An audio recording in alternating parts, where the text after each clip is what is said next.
আমাদের সহকর্মী মামুনুর রশিদ অভি আছেন সেখানে, আমরা একটু তার কাছে জেনে নিতে চাই আরো বিস্তারিত। অভি, একটু সবকিছু জানতে চাই। এখন আমরাও দেখতে পাচ্ছি যে তাদেরকে বরণ করে নেওয়া হচ্ছে। সিলন ফ্যামিলি ব্লেন্ডের কড়ালিকার আর সতেজ স্বাদের পারফেক্ট ব্লেন্ডে স্বপ্নেরা মেলুক টানা।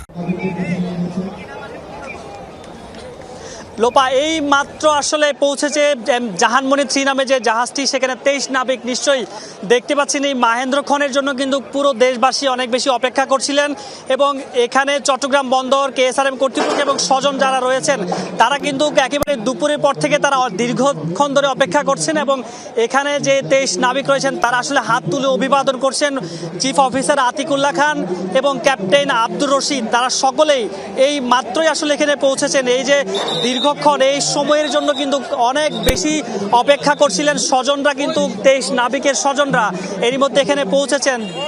দেশের একেবারে বিভিন্ন জায়গা থেকে, বরিশাল, লক্ষ্মীপুর, নোয়াখালী, চট্টগ্রামের বিভিন্ন উপজেলা থেকে কিন্তু তারা স্বজনরা এসে পৌঁছেছেন এবং তাদেরকে ফুল দিয়ে বরণ করার জন্য কিন্তু স্বজনরা অনেক বেশি প্রস্তুত। এবং এখানেও চট্টগ্রাম বন্দর কর্তৃপক্ষ কিন্তু তাদের আনুষ্ঠানিকতা একেবারে সার্বিক প্রস্তুতি শেষ করেছে এবং স্বজনদের মধ্য থেকে আমরা দেখেছি কেউ কেক নিয়ে এসেছেন, কেউ ফুল নিয়ে এসেছেন তাদেরকে বরণ করার জন্য। এবং এই যে মুহূর্তটি, একেবারেই এই মুহূর্তের জন্য কিন্তু অনেক বেশি গণমাধ্যম কর্মী থেকে শুরু করে সবাই অনেক বেশি তারা অপেক্ষা করছে। নিশ্চয়ই জাহানমণি 3 এই যে জাহাজটি যোগে কিন্তু 23 নাবিক এরই মধ্যে এসে পৌঁছেছেন। তারা কিছুক্ষণের মধ্যেই তারা জাহাজ থেকে নামবেন এবং নামার পরেই তাদের যে আনুষ্ঠানিকতা সংবর্ধনা চট্টগ্রাম বন্দর থেকে সেটি দেওয়া হবে। এই মুহূর্তের জন্য অনেক বেশি অপেক্ষা করছেন এবং সকল থেকে আসলে আমরা দেখেছি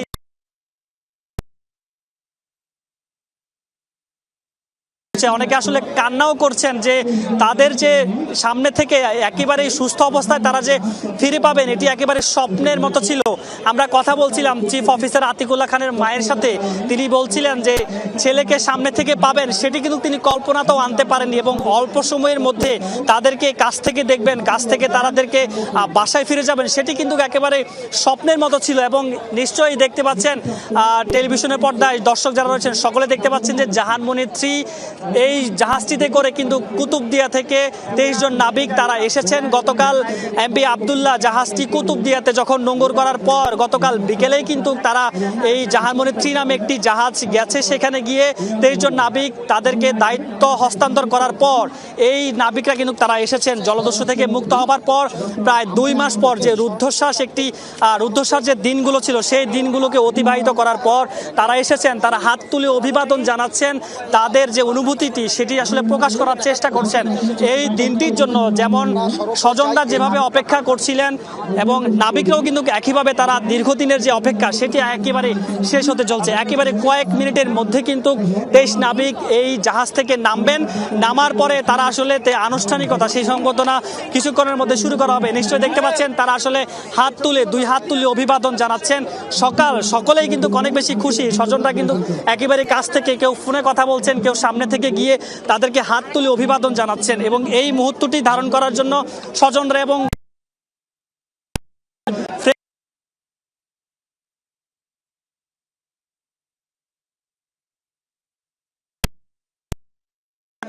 বিভিন্নভাবে তাদের পরিবারে তারা ফিরে এসেছেন। কিন্তু আজকের এই ফেরা একেবারে স্পেশাল, আজকের দিনটি অনেক বেশি স্পেশাল এবং সকলের জন্য তারা বলছেন তাদের পরিবারও কিন্তু তারা বিভিন্ন ধরনের আয়োজন করেছেন 23 নাবিকের জন্য। তাদের 23 নাবিক যারা পরিবার সদস্য রয়েছেন তারা পরিবারের যে আয়োজনগুলো, তাদের খাবার দাবার, যে স্পেশাল খাবারগুলো অফিসাররা যেগুলো পছন্দ করেন নাবিকরা, সেগুলো কিন্তু তারা বাসায় আয়োজন করেছেন এবং ফুল দিয়ে কেক নিয়ে তারা এই চট্টগ্রাম বন্দরে তারা উপস্থিত হয়েছেন এবং কিছুক্ষণের মধ্যেই কিন্তু তাদেরকে অভিবাদন সংবর্ধনা অনুষ্ঠান জানানো হবে। তারা নিশ্চয়ই এখন কথা বলবেন কিছুক্ষণের মধ্যে গণমাধ্যম কর্মীদের সাথে। নিশ্চয়ই দেখতে পাচ্ছেন 23 নাবিক উপরে, আমরা দেখতে পাচ্ছি যে উপরে রয়েছে কিন্তু চিফ অফিসার আতিকুল্লাহ খান এবং আব্দুর রশিদ ক্যাপ্টেন, তিনি কিন্তু এই দুজন, এই যে আমরা সামনে দেখতে পাচ্ছি ক্যাপ্টেন আব্দুর রশিদ, তিনি কিন্তু নামছেন, তিনি গণমাধ্যম কর্মীদেরকে আসলে হাত তুলে অভিবাদন জানাচ্ছেন এবং তিনি প্রথম ব্যক্তি যিনি জাহানমণি থেকে প্রথম ব্যক্তি তিনি নামছেন এবং এর পরপরই আসলে কিন্তু যারা রয়েছেন তারা কিন্তু ক্রমান্বয়ে ধীরে ধীরে যে নাবিকগুলো রয়েছে তারা নামবেন এবং এরই মধ্যে এরই মধ্যে আসলে এমভি আবদুল্লাহ জাহাজের যে ক্যাপ্টেন আব্দুর রশিদ তিনি এসেছেন এবং সামনে থেকে নিশ্চয় দেখতে পাচ্ছেন, এবং যারা রয়েছে অন্যান্য নাবিকরা তারা কিন্তু হাত তুলে অভিবাদন জানাচ্ছে এবং স্বজনরাও একেবারেই সামনে থেকে তাদেরকে দেখছেন, অনেকে আবেগে আপ্লুত কাছে থেকে দেখার পর, এবং এই যে জীবিত অবস্থায় সুস্থ অবস্থায় যে তাদেরকে দেখতে পাবেন সেটি কিন্তু একেবারে স্বপ্নের মতো ছিল বলা যায়, এবং তারাও কিন্তু অনেক বেশি খুশি এবং তাদের চোখে মুখে কিন্তু একেবারে আনন্দের উচ্ছ্বাস নিশ্চয়ই দেখতে পাচ্ছেন। এবং সকাল 11:30টায় কিন্তু কুতুবদিয়া থেকে এই জাহানমণি 3 যোগে 23 জন নাবিক কিন্তু তারা রওনা হয়েছেন এবং চট্টগ্রাম বন্দরে এই মাত্রই তারা আসলে পৌঁছেছেন, এবং এই পৌঁছার সাথে সাথে কিন্তু স্বজনরা এর আগে থেকেই 3টা থেকে তারা উপস্থিত হয়ে তাদের জন্য অপেক্ষা করছিলেন। সেই অপেক্ষার পালা শেষ, এখন শুধু তাদেরকে বরণ করে নিয়ে ফুল দিয়ে তাদেরকে বরণ করে নেবেন। এরপরই চট্টগ্রাম বন্দর এখানে তাদেরকে সংবর্ধনা অনুষ্ঠান দেওয়া হবে। সেই অনুষ্ঠানের পরপরই তারা আসলে সবাই তাদের স্ব নিজ পরিবারে তারা ফিরে যাবেন, এবং সেখানেও তাদের জন্য অনেক বেশি আয়োজন করেছেন তাদের পরিবারের সদস্যরা, কেক নিয়ে ফুল নিয়ে এবং বিভিন্ন ধরনের তাদের যে আয়োজন আজকে সেই আয়োজন করেছেন। এবং স্বজনরা আমাদেরকে বলছিলেন তাদের যে গত রোজার ঈদ ছিল সেটি তারা সঠিকভাবে তারা পালন করতে পারেননি, কারণ তাদের যে স্বজনরা তখন জলদস্যুদের হাতে জিম্মি ছিল, সে কারণেই আজকের দিনটি তাদের জন্য ঈদ। সেই ঈদের দিনটি, যে ঈদের যে খুশিটি সেটি আজকে অন্তত তারা তাদের সাথে শেয়ার করতে, অর্থাৎ তাদের যে খুশি সেটি আজকে তারা অনেক বেশি খুশি, সেই দিনটি তারা আজকে উদযাপন করবেন সবাই সম্মিলিতভাবে, একেবারে চমৎকারভাবে দিনটি তারা উদযাপন করার জন্য বন্দর কর্তৃপক্ষ এবং কেএসআরএম কর্তৃপক্ষ এবং স্বজনদের সবাই কিন্তু বিভিন্ন ধরনের তারা নানা আয়োজন করেছেন এবং চমৎকারভাবে আমরা আসলে স্বজনদের সাথে বেশ কয়েকজন স্বজনদের সাথে কথা বলছিলাম, তাদের অনুভূতিগুলো তারা বলছেন যে এটি তাদের জন্য স্বপ্নের মতো।